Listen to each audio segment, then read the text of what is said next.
So you played two of your own original songs on the show, Hope and Wrapped Up in Jesus. So let's chat about those for a minute. Both have a lot of spiritual resonance for obvious reasons.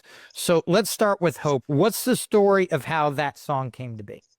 All right, so it was a Wednesday night service, and I was supposed to go to church later on that night. Or during the day, my grandmother and my mother had got into some words. That got into a big argument, and they were saying some words that wasn't "I love you," and I just it really hurt me in a way.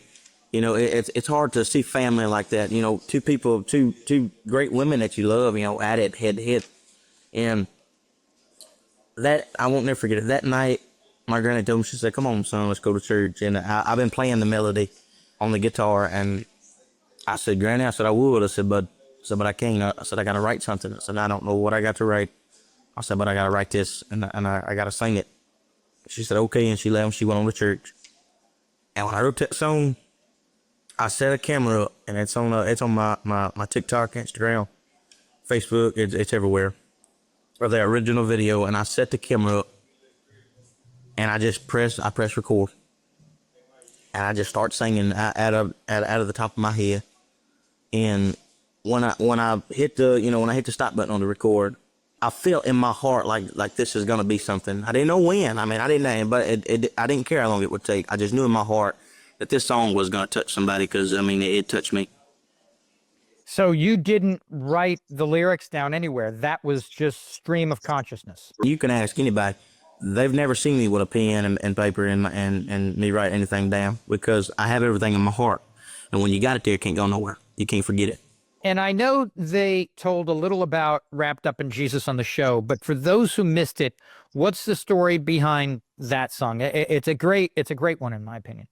All right, so it was one night at church, another Wednesday night, and I just got done singing, and the preacher done got done preaching, and we're walking out the door. Well, Sister Willamette calls me aside, and she says, "Baby," she said, "I got this song I want you to write down or do something with." She said, "I've had it for 20 something years, and I ain't never been able to do nothing with it.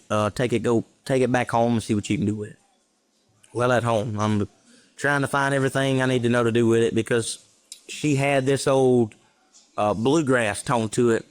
But when I was singing it, I didn't feel that bluegrass tone to it, because she had it fast.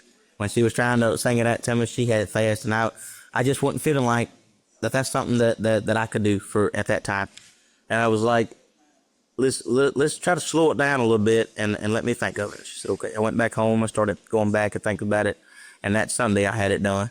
And that Sunday morning I got up and I sang it, and just tears started going down her eyes, just saying how beautiful it was. And she was so thankful that I did something like that for her. And so, I mean, you make the top five on American Idol. Obviously, it means you don't win it, but you make the top five, which is an incredible, outstanding feat in and of itself. I mean, that makes you like five out of thousands upon thousands of people who auditioned. What is the most important thing, or are there specific important things that you feel that you learned from that experience? It all feels surreal. The experience changed my life. I learned so much, not just about the music, but about myself. I'm just really grateful for from everyone who supported me, from the very beginning. What advice from either a judge or mentor on the show is going to stay with you forever?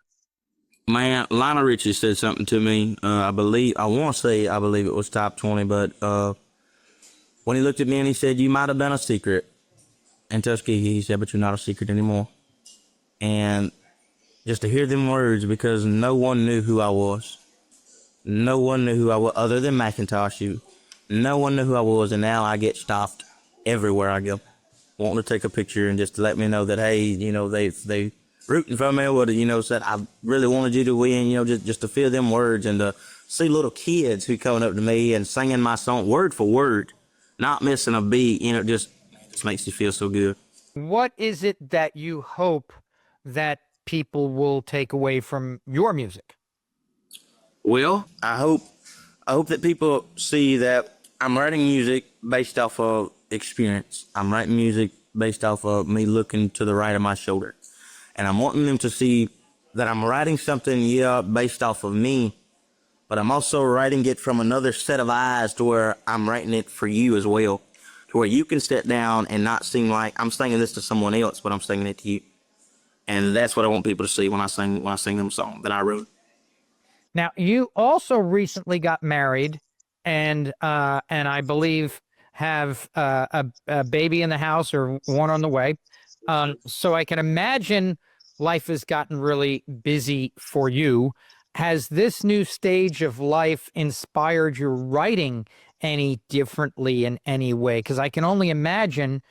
I mean, having a child, I can only imagine you're feeling emotions now that you've never felt before, right? So, how is that inspiring your music? Well, yes, I am married now. We have a beautiful baby girl, and every time I look at her, she just brings me joy. And I want to build something real for her and my family.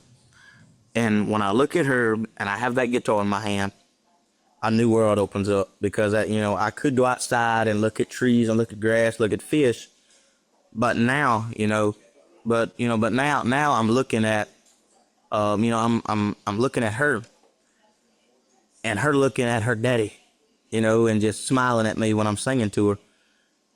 It changes my whole writing now, and the reason why I say that is because I'm now it feels like I'm writing songs for her. I'm writing songs to her and I'm singing to her, and it's a whole nother experience. So, do you have any new projects in the works or shows coming up?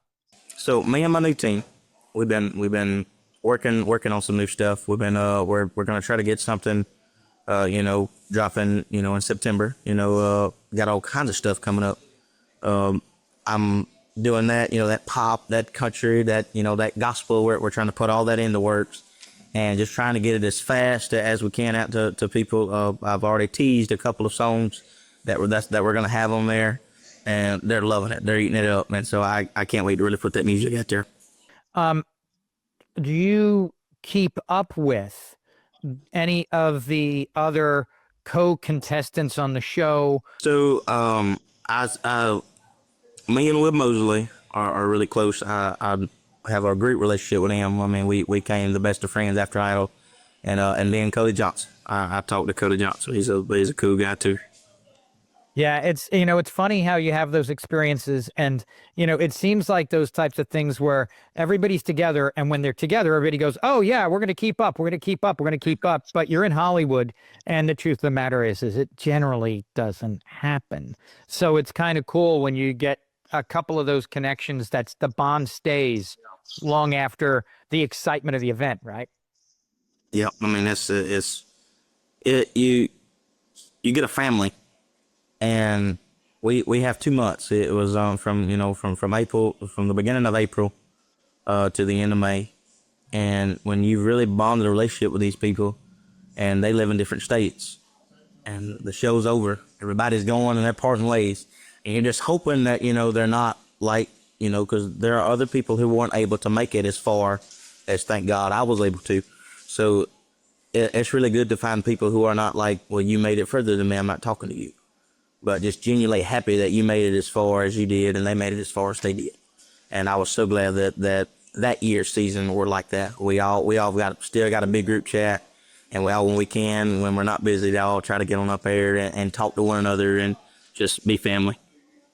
That's just cool that that was able to be carried on, after. I said last question, but another one kind of popped into my head. Um, the the routine of being on a show like that, and having to prepare for upcoming weeks and the different things that you have to do.